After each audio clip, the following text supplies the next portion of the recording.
Okay, good afternoon. This is Josh Wickman. We are back with another episode of the Care Continuum podcast. Today I have Glenn Loomis of QueryHealth.AI, and I'm really excited to talk to him about what he's doing, his experience, and where he thinks AI is going in the future here, which is a big topic of conversation. So, Glenn, really appreciate you coming on here. Yeah, thanks, Josh. Thanks for the opportunity to be here and looking forward to talking to you about AI in healthcare. Absolutely. So we'll just start off. Can you walk me through, your role and what led you to Query Health, where we are today? Yeah, so my background is I'm a family doctor by background. Started in the Air Force, taught family medicine for about 10 years, and then for about 20 years, I led health systems and medical groups for health systems and was chief medical officer and that kind of thing. So really worked a lot on sort of the efficiency and effectiveness of how physicians and patients interact. And then the last 5 years, I've been working with startups in different ways, some virtual healthcare, et cetera. But about 9 years ago, I did a project with IBM looking at trying to use Watson as sort of an AI doctor. And it wasn't up to the challenge yet, but got to 2024 and really decided that LLMs could probably do the job now. So this is a long time dream sort of come into fruition. Yeah, absolutely. And then what would you say was the original problem you saw around healthcare data that made you want to pursue this, want to build this? Yeah, two things I think. One is um, the efficiency that we could get by allowing AI to do some of the interaction with patients. Doctors really don't scale, right? We're still doing things the same way we've done things for hundreds or maybe thousands of years, right? We sell our time, and there hasn't really been a good way to scale doctors. And what we've tried to do is sort of cut the time with patients. But by doing that, we just made patients aggravated for the most part because they feel like their story isn't told. And so AI allows us now to be able to cut that time, that direct time between provider and patient, while at the same time allowing the patient to tell their full story to the AI. So I think we can kill two birds with one stone. The second thing is effectiveness, right? So we got efficiency on one hand and effectiveness on the other. We have a lot of providers who maybe aren't as up to date as they should be, or maybe are into a case where they're not an expert. And AI has the ability to really bring that expertise right to them at the point of care and tee up for them all the information that they need so they can quickly scan it and say, oh, yeah, the best guidelines for this are A, B, C, and D. And again, most physicians are great. But not every physician is perfect on every case, right? And so allowing them more information at the point of care should make everybody's healthcare quality better. Absolutely. I mean, we all want efficiency in healthcare.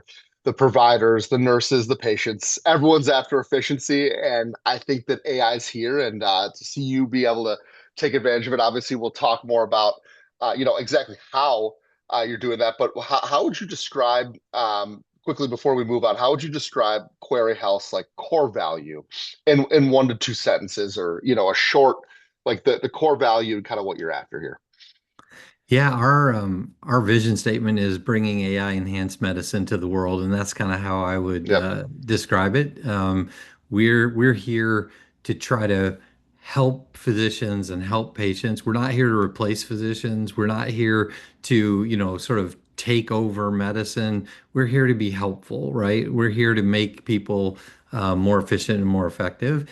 And that's what sets us apart maybe from some other AI products that are out there that are really trying to sort of take you away from your regular doctor and do some online care. It's great. Online care is great, but we really think we can enable that with your doctor who knows you rather than sort of taking you away to somebody else. Yeah, yeah, no, I think that's great. That's a great vision, a great statement. And as far as industry trends, leading into the data and the AI here, what major shifts are you seeing right now in healthcare data and AI that maybe are underway, have been underway, or should be underway shortly as far as major shifts. Yeah, I think the biggest shift is I would say 6 to 12 months ago, when I would talk to people about, you know, AI and how it's going to change medicine, they would look at me blankly. They would have a lot of fear. There was a lot of fear about losing jobs. There was a lot of fear about, well, AI isn't very well proven. And I think that conversation has changed dramatically over the last 12 months. I think more people are getting used to using AI in their private life and they've looked up medical topics and they would like to be able to have something that knew them as a person, knew their full medical story, and then made suggestions to them based on that, in a highly personalized way. And that's kind of what we've built so that rather than you feeding in whatever you decide to feed into ChatGPT, it gives you back an answer that is accurate for what you put in, but sometimes garbage in, garbage out, right? Like, if Yeah, you forget to tell it that you're diabetic, it's going to give you a very different answer to chest pain than if you tell it you're diabetic, right? And right. so, that's really what I've seen. The discussion has changed dramatically, actually, in the last 12 months. Absolutely, and the mainstream usage of it by everyone, and I think that everyone's starting to believe. I think there was a lot of fear. There was initial fear among the populace, but I think that that's kind of starting at least to subside a little bit. And I guess why do you think it's taken so long for healthcare data to actually become usable at scale? This has been a long time coming here. Yeah, I think so. I've done a lot with healthcare data over the Hmm. years. I've been on the board of two healthcare information exchanges, and and data for the last 20 years has been the bane of everybody's existence, how to get everything to talk to each other. And I think the great thing about AI is it makes it much easier, right? Because it reads plain language and translates it into sort of machine readable language, right? And so um, you don't have to get every period correct. You don't have to have every code correct. You can just explain what the symptom was and it will categorize it with an ICD code. You can explain what the diagnosis was in real language and it'll assign the diagnosis code. So it has really made the pain points of medicine. Medicine is so complicated, right? Every little thing has a code. Yep. And getting the right code on the right set of symptoms is difficult, but it turns out that it's what AI is really good at, right? AI is really good at sort of reading and extracting and going back and finding things and then matching them up, right? Pattern matching is the thing that it does best, arguably. And so that's most of what medicine is, right? It's pattern matching. And so, using AI to sort of meld pieces of data together so you get all the CBCs in one category is a lot easier, I can tell you, than doing it the old-fashioned way where you had to, map every single data point. Yeah. Yeah, absolutely. That's something that a lot of the generations before us and the current generation have had to do for a long time. And there just seems to be, like I said, I think efficiency is a trend here. It's clearly a theme, and so I think that it clearly helps with that. I mean, where do you think the most organizations struggle when they're trying to leverage their data? Well, I think most organizations have started trying to leverage AI in I'll call it the administrative space, right? Coding, scheduling, um, all of those administrative pieces, right? Pre-authorizations, et cetera. Where we decided from the beginning, we decided we wanted to go into the clinical space, even though knowing it's much more regulated, there's a lot more risk. I thought that that's where the biggest bang for the buck is, right? Because your highest paid people, your nurses, your doctors, et cetera, they're all in the clinical side, right? And so figuring out how to effectively and efficiently use AI to help with the clinical side of medicine, I think is where we're going to see immense gains in productivity.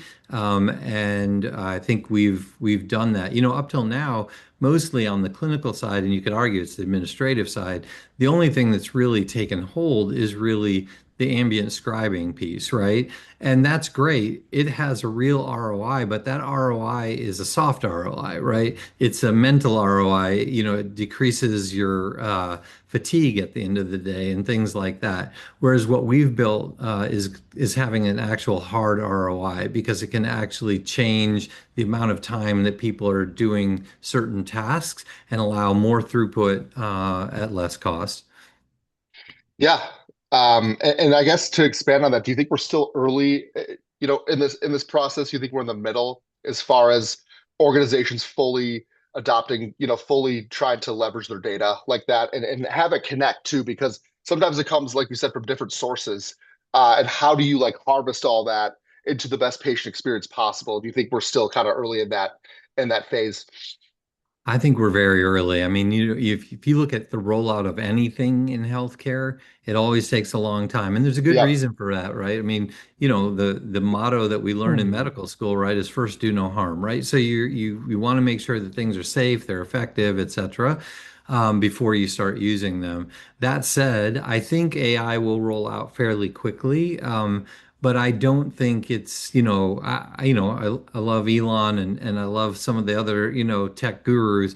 But when they say, well, it's going to replace all doctors in 2 years, it's just nonsense, right? Like Mhm. that isn't, it's not how it's going to happen. Might it replace all of us eventually? Sure, it might.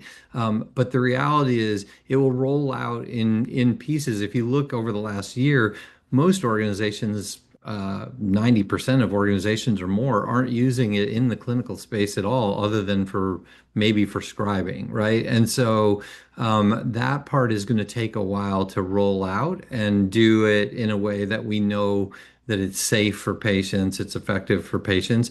That said, I think the tsunami is about to hit. I see now a lot more interest where organizations are really coming and saying, we're interested now. Like we've got through the scared part, and now we're in the interested part.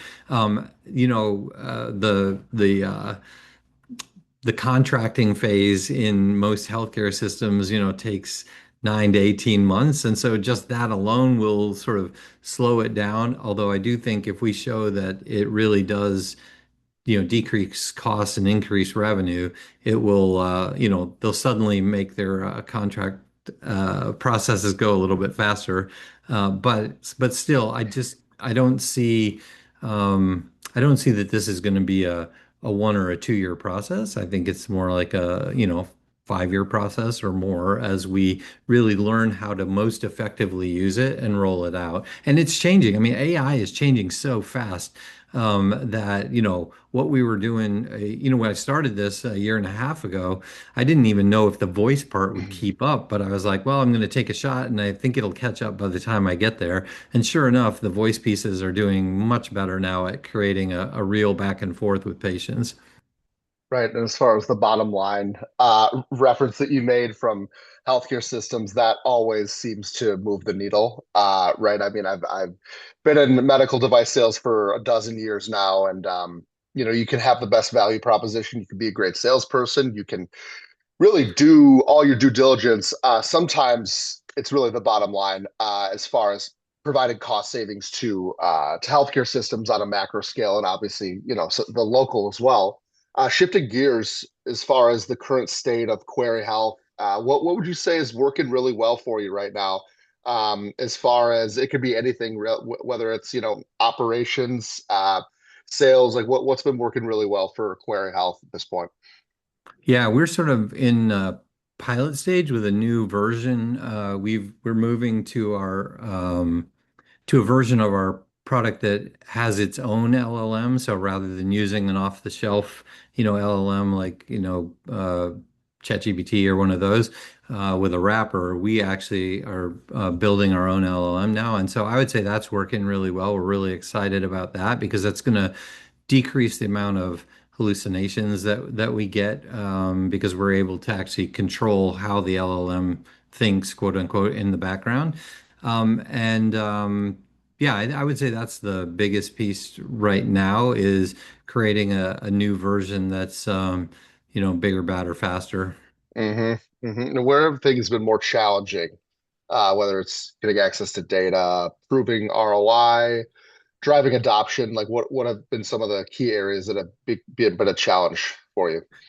Yeah, I think the biggest challenge has been in the sort of sales process, just Mhm. getting a vernacular that people understand what we're doing. When you say, well, we're trying to automate that entire process of patient-physician interaction, we're trying to automate as much of that as possible. And people look at you like, what are you talking about? Right. And so we've had to really learn and build a vernacular that we can talk to people about the product that it doesn't scare them. Because again, we're not trying to replace anybody. We're just trying to make your day go faster and make it go easier, right? And so Mhm.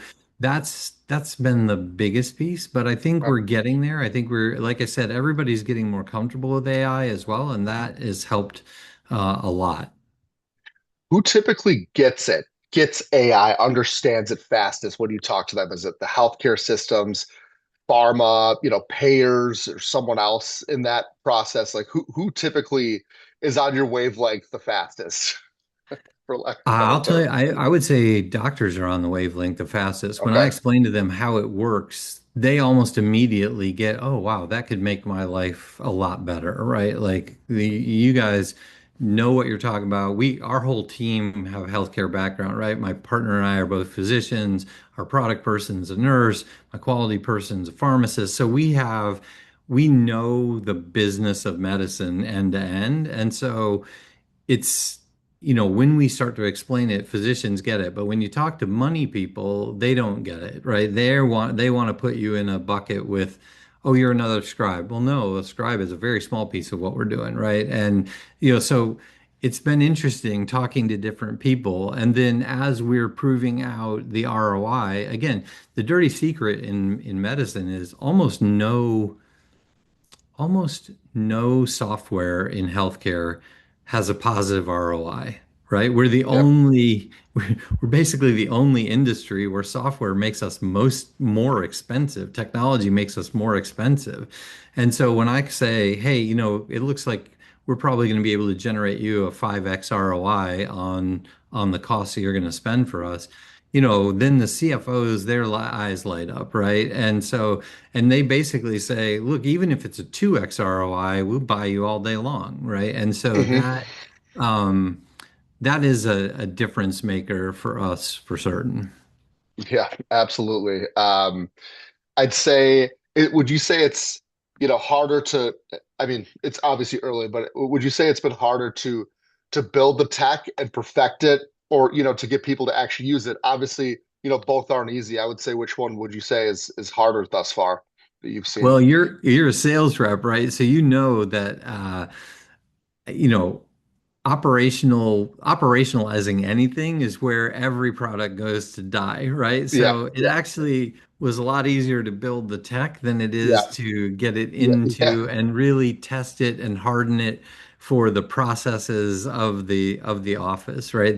yeah. That's where the rubber meets the road. And Hmm. so that's what we're doing right now is really trying to get it to where we can quickly and efficiently roll it out to new clinics because and the other problem is, as you know, EHRs are all pretty closed. They don't want to share. They don't want to let you in. They don't want to, they'll export data to you, but they don't want you to be able to import data. And that really makes the whole operationalizing process much more difficult, right? If we could easily get the information back into the HR, then it'd be simple for it, for the process to work. But it's been it's just takes a long time to work with the companies to get things to work correctly. Yeah, yeah, that seems, and yeah, I mean, as far as adopting usage, just from my own experience, I guess it's because I've been in a variety of different roles, variety of different products, and even specialties. And I think that it's just about, leveraging your current customers to really, be a sponge and soak in, how they're using it, what they like about it, what they might not like about it, just all the information and obviously internal training, but that only gets you so far. And then from there, it's about just having as many conversations as possible, especially if you're, in the lower percent of market share across the that specific, specialty or that specific, like right now it's anesthesia, monitoring, advanced monitoring. So, um, but yeah, as far as improvement and where you're trying to go, where Query Health, excuse me, AI is trying to go. Dr. Glenn Loomis here as well. This is a great conversation. I'm wondering what metrics are you focused on improving the most right now? Yeah, so we're looking at a number of metrics, but I would say we're trying right now to really prove th four things. One, that providers can be more efficient with it. So time per visit, number of visits, number of patients seen, amount of revenue generated, those kind of statistics on the efficiency side. On the effectiveness side, adherence to guidelines, adherence to screening, all of those kind of quality measures, like can we improve those?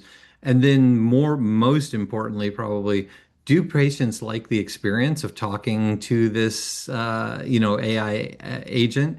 Are they happy with that experience? And are providers happy with the experience of what they're getting from the agent and how it's teeing things up for them? And are they excited about having it be even more involved in their practice? And those are really the sort of four big categories of measures that we're looking at right now, trying to make sure that we've created a product that's efficient, effective, and creates a great experience for patients and providers. Right. And would you say, I mean, that seems like more of an industry-wide issue than, maybe just Query Health, but I think that in your niche for, I think that is more it seems as far as as far as the stigma, right? That AI represents sometimes, and it shouldn't be. Once you know more about it, as you do, and I obviously have a very basic understanding, but it seems like it's a great tool that you shouldn't be scared of, And as far as the usage, obviously, what customers can there's also emotion when it comes to how customers act too, rather than logic, and there's both. But I think that when you kind of remove that stigma and kind of help people think more logically about how this is going to help, everyone involved, right? So it's not just like it doesn't just help one party and the rest. It's efficiency is great for everyone involved in whatever transaction, whatever process we're talking about. So obviously that's really cool. And as far as where do you want, as far as if we're talking about the future, what would be ideal for where you want Query Health to be in the next 6 to 12 months? Yeah, I think we're gonna get through our pilot sites, and we're gonna get out into really selling much more forcefully, I guess is the best Yep. word. Okay. And Okay. I like that. we'll our goal is to have 100 providers using it by the end of the year, and goal is to have more than 1,000 using it by the end of next year. And we're well on our way to that. So knock on wood, so far it's we're doing what we're supposed to be doing. But yeah, I think the best thing for me would be by the end of the year that we will have proven both those efficiency and effectiveness metrics, and be able to really sort of project those to the world. We have small pilot numbers that we know how it's doing, but we need the numbers to be significant enough where we feel really good about, telling the CFO or the COO or the president of a health system, hey, it's going to save you money. Hey, it really is going to give you a 5x ROI. All those kind of things. So That's our goal is to have generated the data needed to really be forceful in selling it going forward. Yeah, and I guess if as far as what would currently be standing in the way with that, you're saying the biggest mountain to climb would be just to prove those efficiency and effectiveness metrics that you're talking about. As far as like they're there, but just again, it's sales, just getting the point across. Yeah, exactly. Yeah. And I guess the other thing would be, to be able to really have some patient examples where it's really helped solve a clinical conundrum or it's really saved a life because we got screening done that the doctors and nurses had been unable to get done by themselves or, other things like that. Because again, our goal is we're starting with sort of the intake process and the actual visit process, but by the end of the year, we'll actually have the app will actually give you health hints, we call them, but it'll give you hints about, hey, you were due for this and you didn't get it done, or hey, I saw, that you have this constellation of symptoms. You might want to ask your doctor about this problem, right? And so eventually we believe it will start to surface things because it knows your whole history. It knows everything about you. It will start to surface things that are going to save some people's lives and not only save lives, but make people's health better. And that I think is, that's what I'm most excited about. I live to improve the health and healthcare of people and the experience of our providers. I mean, that's what I've done for past 25 years. So Yeah, right. And I think that there's a lot of patients too and maybe this is more this brings in all the health insurance conversation, which is not a fun one. I think that it's that process, and this is just based on my own anecdotal evidence from people that I've talked to, that specifically the health insurance industry, it seems like the deductibles are getting higher year over year. The amount of coverage, having to fight for certain things that aren't mainstream, and I've seen that with my own family as well. I mean, that's a whole separate conversation, but I think that is, where a lot of, a good chunk of some, patients and people's stigma, speaking of stigmas about the healthcare industry in general, I think that it's AI can do nothing but help it. And I think that the work that you're doing, obviously, helping patients, making their lives easier is a very important thing because when it's time for you to go to the doctor, I have a 17-month-old. When it's time for he just had RSV, so how does that process? How is that streamlined better as far as like being able to take a look at whether it's taking a look at a chart and being able to just to have all the information in front of you and then be able to make your diagnosis or do your inspection, whatever it is. I think that that's a really important thing that AI can help with, right? And how do you leverage it? How do you use it the best? And I think that, quite frankly, what you're doing is at the top of the list as far as importance goes. And I mean, that's really powerful. So I think that that's a great selling point. And I think being able to tell your story. And just I guess one final question is, who are your main like who are the main people that you're going after as far as who are your targets? Whether it's like, is it usually someone high up at a healthcare system or is it private practice as well? Kind of like all the above.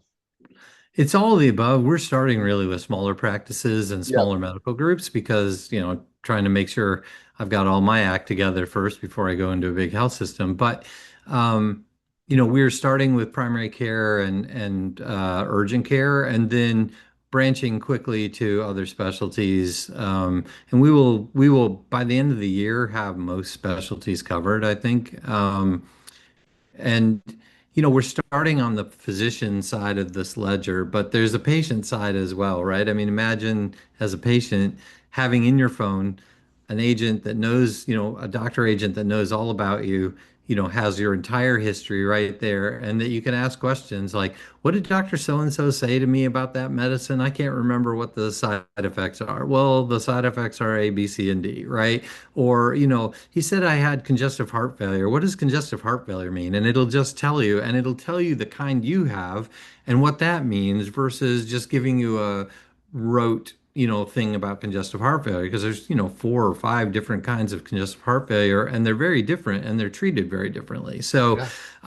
I'm just excited about that from a patient's point of view because I think about I'm a physician. My mom and dad, they're elderly. They call me all the time with, my doctor said this, or what does this mean, or what is that? And I think about it and I think, what do normal patients do who don't have a doctor's son that they can just call, right? Well, they Yes. try to get through the office, but most of the time, you can't get through on the phone. So what they really do is they just wonder, right? And so now you're going to have an ally in your phone that can help with some of those questions and then tell you, hey, this is something you really ought to talk to your doctor about, or hey, this is just something, I can just give you an answer to. And I'm excited for I'm excited to, democratize really top-notch medical information for all the patients across the country.